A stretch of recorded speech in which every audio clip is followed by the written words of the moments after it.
नमस्कार। हमारी जिंदगी का एक बहुत बड़ा हिस्सा अब ऑनलाइन है ना?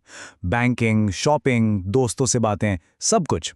लेकिन जैसे-जैसे ये दुनिया बड़ी हो रही है, इसमें कुछ खतरे भी बढ़ रहे हैं। तो चलिए आज इसी साइबर अपराध की दुनिया में थोड़ा गहरा उतरते हैं और समझते हैं कि हम सब अपनी डिजिटल जिंदगी को और ज्यादा सुरक्षित कैसे बना सकते हैं। आज की हमारी चर्चा इन 5 हिस्सों में बंटी होगी। हम खतरे को समझने से शुरू करेंगे, फिर अपराधियों के तौर तरीकों पर नजर डालेंगे, भारत के कानून को जानेंगे, अपनी खुद की सुरक्षा के तरीके देखेंगे और आखिर में अगर कोई इसका शिकार हो जाए तो क्या करना चाहिए, इस पर भी बात करेंगे। तो सबसे पहला सवाल, ये साइबर अपराध आखिर है क्या? देखिए, बहुत सीधे शब्दों में कहें तो ये कोई भी ऐसा क्रिमिनल एक्ट है जिसमें कंप्यूटर या इंटरनेट का इस्तेमाल होता है। या तो कंप्यूटर खुद एक हथियार होता है या फिर निशाना। अब एक सवाल खुद से पूछने वाला है, क्या हमारी डिजिटल लाइफ सच में उतनी सेफ है जितना हम सोचते हैं? हमें अक्सर लगता है कि अरे ये सब दूसरों के साथ होता है, लेकिन सच तो ये है कि इस डिजिटल दुनिया में हम में से कोई भी निशाना बन सकता है। अटैक्स का सबसे आम तरीका है फिशिंग। सोचिए, एक ईमेल या मैसेज आता है जो बिल्कुल असली बैंक की तरफ से आया हुआ लगता है। उसमें लिखा होता है कि अकाउंट में कोई दिक्कत है और उसे ठीक करने के लिए तुरंत इस लिंक पर क्लिक करें। बस यही वो जाल है, जानकारी चुराने का एक डिजिटल कांटा। और फिर आता है रैंसमवेयर। इसे आप एक तरह की डिजिटल फिरौती कह सकते हैं। इसमें एक वायरस आपकी सारी जरूरी फाइलों को, फोटोज को, डॉक्यूमेंट्स को लॉक कर देता है और उन्हें वापस पाने के लिए हमलावर आपसे पैसे यानी कि फिरौती मांगता है। तो ठीक है, अब ये देखते हैं कि ये साइबर अपराधी काम कैसे करते हैं। क्योंकि देखिए, किसी भी दुश्मन से बचने का पहला कदम होता है उसके तरीकों को समझना। चलिए देखते हैं कि वो कौन-कौन से पैंतरे अपनाते हैं। स्पूफिंग का मतलब है भेष बदलना। इसमें हमलावर किसी ऐसे इंसान या कंपनी का डिजिटल मुखौटा पहन लेता है जिस पे भरोसा किया जाता है। जैसे कोई ईमेल जो लगे कि बैंक से आया है, या फोन पर किसी दोस्त का नंबर दिखे जबकि कॉल कोई और कर रहा हो। स्निफिंग, इसका मतलब है इंटरनेट पर होने वाली बातचीत को छिपकर सुनना। एक तरह की डिजिटल जासूसी।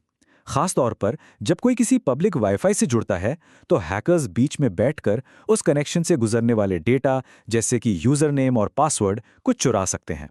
कीलॉगिंग एक और बहुत शातिर तरीका है। ये एक ऐसा जासूसी सॉफ्टवेयर है जो डिवाइस के कीबोर्ड पर दबाए जाने वाले हर एक बटन को रिकॉर्ड करता है। सोचकर देखिए, हर पासवर्ड, हर प्राइवेट मैसेज टाइप होते ही सीधे हमलावर तक पहुंच रहा है और किसी को कानों कान खबर तक नहीं। अब आते हैं डॉस और डीडॉस अटैक्स पर। डॉस में एक कंप्यूटर किसी वेबसाइट पर इतना ज्यादा ट्रैफिक भेजता है कि वो क्रैश हो जाती है। लेकिन डीडॉस इससे कहीं ज्यादा खतरनाक है। इसमें दुनिया भर में फैले हजारों इन्फेक्टेड कंप्यूटर्स का एक नेटवर्क, जिसे बॉटनेट कहते हैं, एक साथ मिलकर किसी टारगेट पर हमला करता है। खतरों और हमलों के तरीकों को तो हमने समझ लिया, पर अब सवाल यह है कि इनसे लड़ने के लिए हमारे देश में कानूनी हथियार क्या हैं। तो जान लीजिए, भारत में साइबर अपराधों से निपटने के लिए जो मुख्य कानून है वो है सूचना प्रौद्योगिकी अधिनियम यानी कि आईटी एक्ट 2000। ये कानून 17 अक्टूबर 2000 को लागू हुआ था और जैसे जैसे टेक्नोलॉजी बदली, 2008 में इसमें एक बड़ा बदलाव भी किया गया जो 2009 से लागू हुआ। ये हमारे डिजिटल युग का एक बहुत ही फाउंडेशनल लॉ है। इस कानून में अलग-अलग अपराधों के लिए सजा भी तय है। जैसे सेक्शन 66 के तहत अगर कोई हैकिंग करता है तो उसे 3 साल तक की जेल हो सकती है। इसी तरह किसी की पहचान चुराने पर सेक्शन 66C और नकली प्रोफाइल बनाकर धोखाधड़ी करने पर सेक्शन 66D के तहत सख्त सजा का प्रावधान है। और ये कानून साइबर आतंकवाद को कितनी गंभीरता से लेता है, इसका अंदाजा आप सेक्शन 66F से लगा सकते हैं। अगर कोई साइबर अटैक देश की सुरक्षा या एकता के लिए खतरा बनता है तो दोषी को उम्र कैद तक की सजा हो सकती है। देखिए, कानून अपनी जगह काम करता है, लेकिन हमारी सुरक्षा की पहली और सबसे मजबूत दीवार हमारी अपनी सावधानी ही है। तो चलिए अब कुछ ऐसे ठोस कदमों की बात करते हैं जो हर कोई अपनी सुरक्षा के लिए उठा सकता है। ये 5 कदम एक तरह से डिजिटल सेफ्टी के बेसिक रूल्स हैं। पहला, हमेशा मजबूत और लंबे पासवर्ड बनाएं। दूसरा, जहां भी मुमकिन हो 2 फैक्टर ऑथेंटिकेशन यानी 2FA जरूर ऑन करें। तीसरा, अपने सारे सॉफ्टवेयर और ऐप्स को हमेशा अपडेट रखें। चौथा, किसी भी अनजान या अजीब से दिखने वाले लिंक पर क्लिक करने से पहले 100 बार सोचें। और पांचवा, पब्लिक वाईफाई का इस्तेमाल करते वक्त हमेशा सावधान रहें।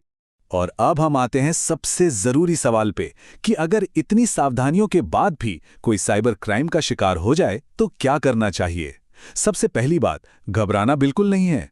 ये जानना बहुत जरूरी है कि मदद के लिए कहां जाना है।